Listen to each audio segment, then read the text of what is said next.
I'm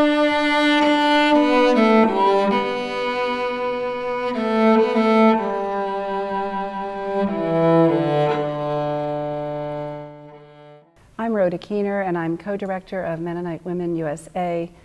I'm delighted to welcome you here to the video of the Sister Care Seminar. It's a program that we have shared across the United States and internationally, and it's been something that's very near and dear to my heart, and we're just so happy to share that with you. And I'm Carolyn Hagan, and it's been a real joy to be on this sister care journey with Rhoda. It brings together a lot of the things that I've been passionate and involved in throughout my adult life. And it's just wonderful now to have this opportunity to share in the church some of the things that I've been learning and working throughout my life with. Rhoda and I are both therapists, professional therapists that come out of the field of mental health, but we are also both women who have spent a lot of our life's energy in the church, and we're passionate about what the church can offer as we journey personally and corporately into healing. One of the questions that we ask women in the seminars is, if you have a crisis in your life or a sudden loss, who do you go to first when you are needing help and someone to talk to? Well, I would think you will not be surprised to know that the first person that people generally call is not their pastor, it's not their therapist, and it's not even a deacon or an elder in the church usually. The first person people call is their friend, their mother, their sister, someone that is a lay person in the way we would understand the terminology. And so this sister care is intended to help each of you in the caring you're already doing, that you can be that person equipped to care when you maybe receive a call in the night or somebody comes to you, that you know that you can have confidence in how you respond to others, and also then how you care for yourself as a compassionate and loving person.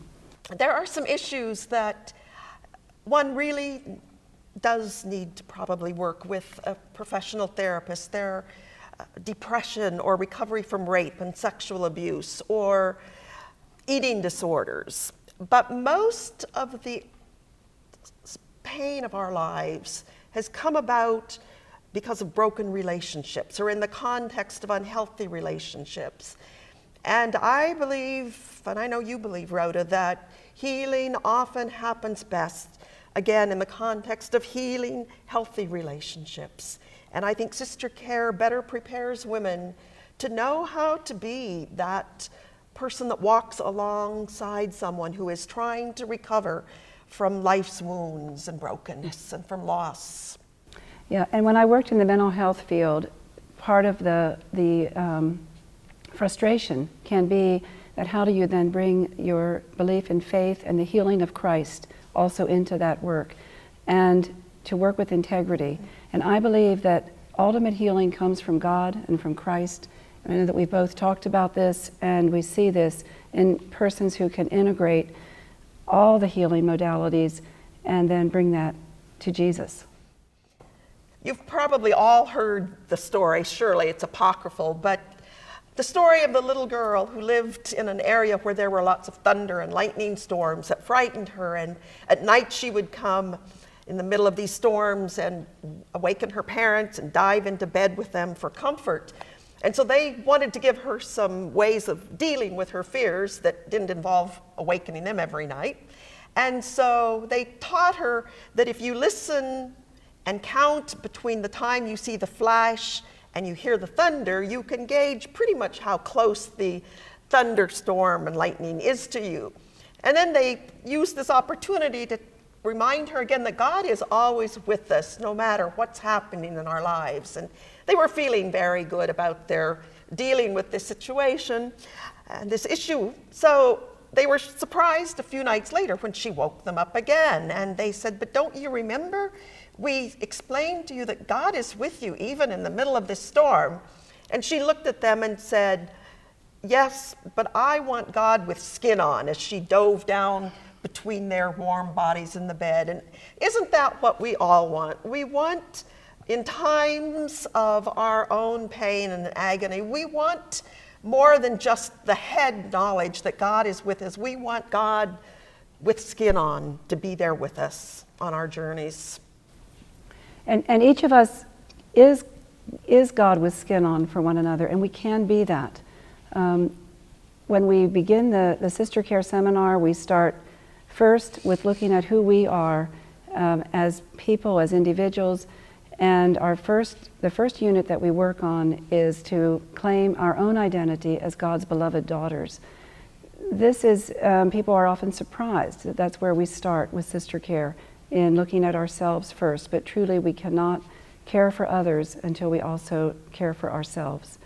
The second unit we'll be looking at is how we care for ourselves, and then also how we care for others, and we'll talk about how we can do that more effectively in the church, both individually and in some of the structures of the church. And thirdly, we'll talk about the gift of compassionate listening that we can give to one another, and what are some of the components of this kind of listening, and why is it important.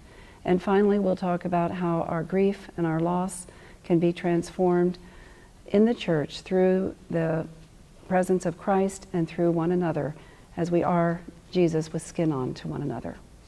And I hope you each have a manual. We want you to make this your own notebook, make it personal. If you have questions, write it in the margins. If you disagree with something, be sure and mark that.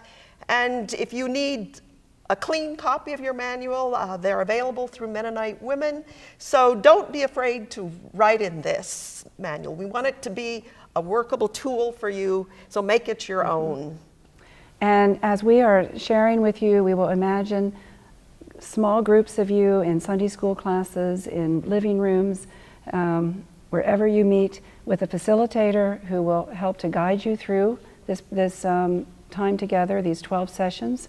And we will imagine that you are there in your living rooms, and when you turn off the video, you're really able to talk with each other and to care for one another as you are working with the subject of caring.